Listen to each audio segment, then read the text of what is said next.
Welcome to Hilton Head Island, South Carolina. Known for its beautiful beaches, world-class golf courses, and of course, its extensive network of bike paths. Whether you're a local or a visitor, Hilton Head offers some of the best biking experiences on the East Coast. Hilton Head Island boasts over 60 miles of multi-use trails, perfect for biking, walking, and running. And the island's commitment to cycling is evident, with trails that connect you to beaches, parks, and even shopping centers. Located at the southernmost tip of South Carolina, the Hilton Head Island area is about a 20-minute drive from I-95 via Exit 8. The bike paths here are incredibly well maintained and offer a safe and scenic way to explore the island. Whether you're riding through the charming neighborhoods, along the coast, or through the island's natural preserves, there's always something beautiful to see. And Hilton Head is one of only 25 communities in the United States awarded the Gold Level Bicycle Community Award from the League of American Bicyclists. I've included links to bike maps and other information you may find helpful in the description below this video. And while you're at it, we'd really appreciate it if you'd click like and subscribe. We could access the trail right from our campground. And if you hang on until the end, we'll show you more of the beautiful Hilton Head Island Motor Coach Resort. There's no better way to get around Hilton Head Island than by bike. Hilton Head is one of the most bike-friendly beach destinations in the South. And although the family-friendly island is rather small, it's covered in miles of trails. Hilton Head Island is completely connected by bike paths. Many follow main roads, providing cyclists a safe, quick way to get around the island. There are 60 miles of bike paths and 100 miles of protected public pathways. And Class 1 and Class 2 e-bikes are allowed on the trails. And if you don't have your own bike, don't worry. There's plenty of rental shops on the island where you can rent everything from beach cruisers to tandem bikes. Many hotels and resorts also offer bike rentals as part of their amenities.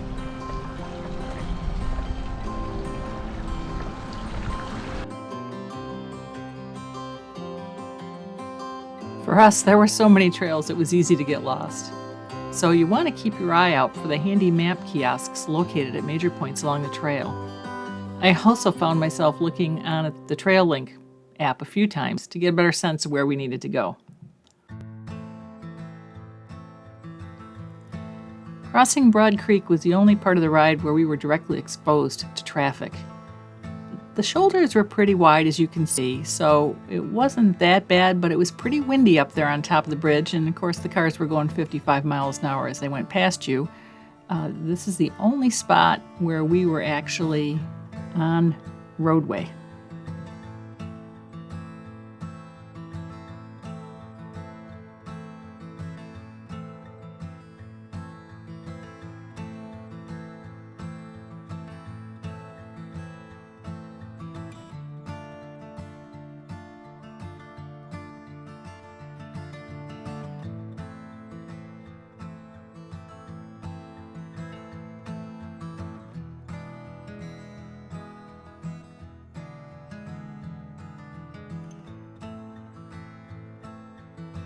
We just went over the big scary bridge, and just yesterday I said, would you want to ride your bike over this bridge?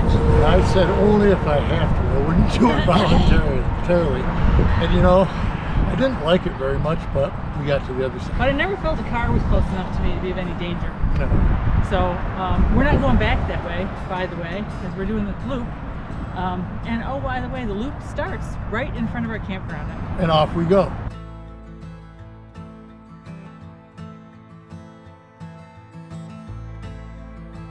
So yeah, we're right here, and this would be the 12-mile loop if we went behind us, but we're going to go the 22, so we're going to go there.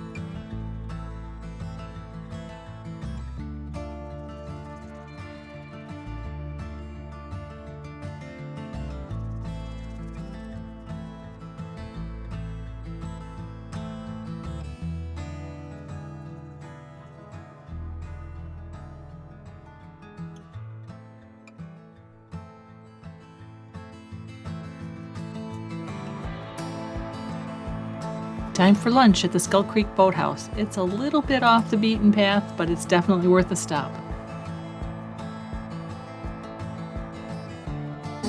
Okay. Now this is the seafood sampler platter. Wow. And doesn't it look good? So this is a Napa salad and a yellowfin tuna sandwich. And we've got some seafood chowder and some jambalaya. And unfortunately, we stick with our normal procedure and we eat before we video. So we've already nibbled.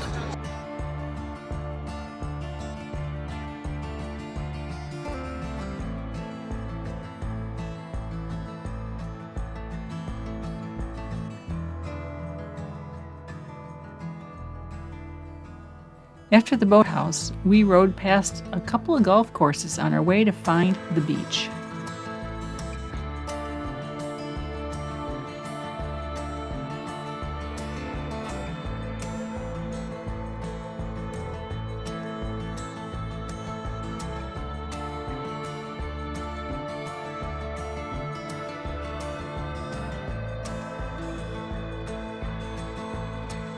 We found another great place to stop and eat we wanted to share with you.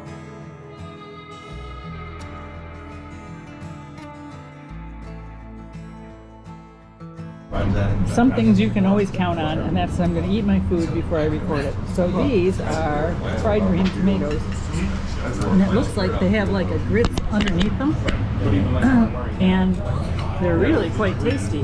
They're very good. Huh? Very, very good.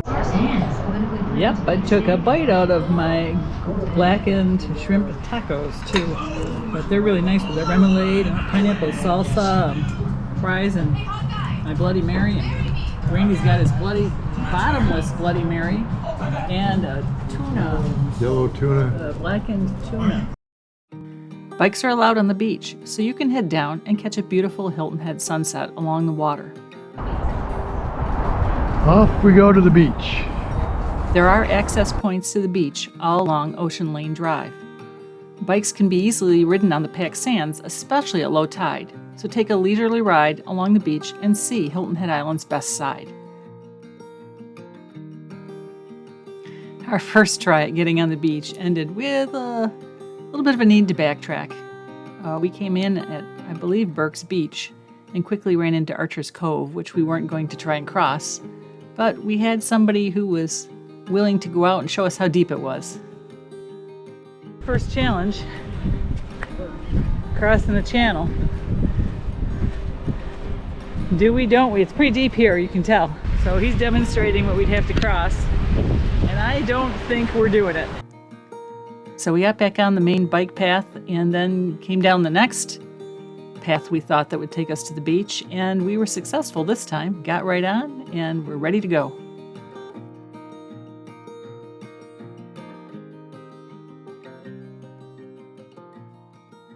Yeah, there's where we just were, and it was up over our knees, and we didn't think that was going to be good for our e-bikes, so we had to go back inland, come around. But here we are, back on the beach again. Riding on the beach at Hilton Head Island is truly a unique experience.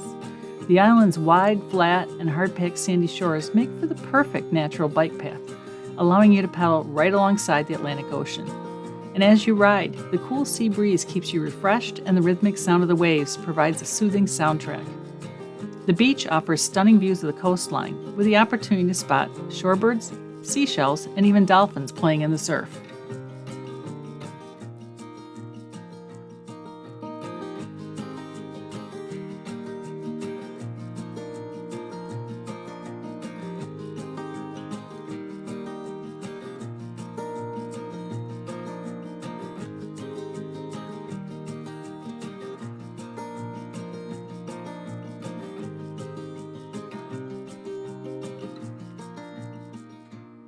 We just finished our beach ride. I don't know, I think we went 3 or 4 miles on the beach, but it was a hard 3 or 4 miles, I thought. A lot of wind on the beach and people, jellyfish to die. Oh geez, this is dead jellyfish lane. And but it was easy riding when you got close enough to the edge. That wasn't like it was hard, but the wind was really rough. Our way back to our campsite was a little more congested than the rest of the ride that we had, because we were like right on the main drag most of the way back. It was a little confusing, and I had to get out my GPS a couple of times and look at the maps, but it wasn't really that hard. It just took a few minutes.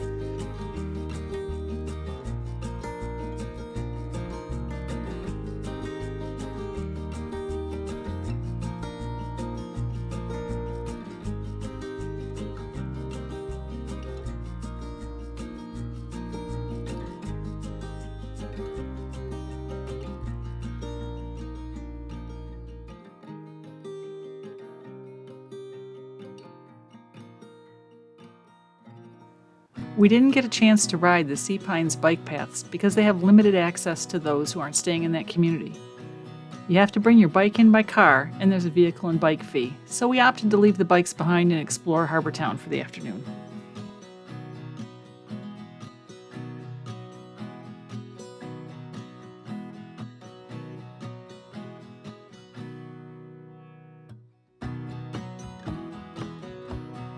The Hilton Head Island Motor Coach Resort was clearly the fanciest place that we've stayed so far in our trip.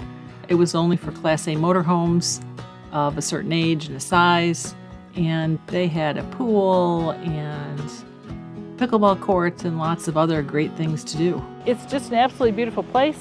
We've got our rig all parked and all settled, and you can see how much great stuff we have. We have this beautiful view that we're looking at here, and a fire pit and chairs.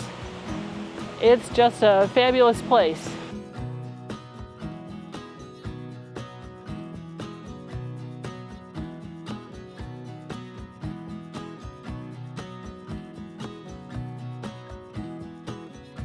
Well, that's the end of this adventure. We hope you enjoyed it, and we'll see you again on the next ride.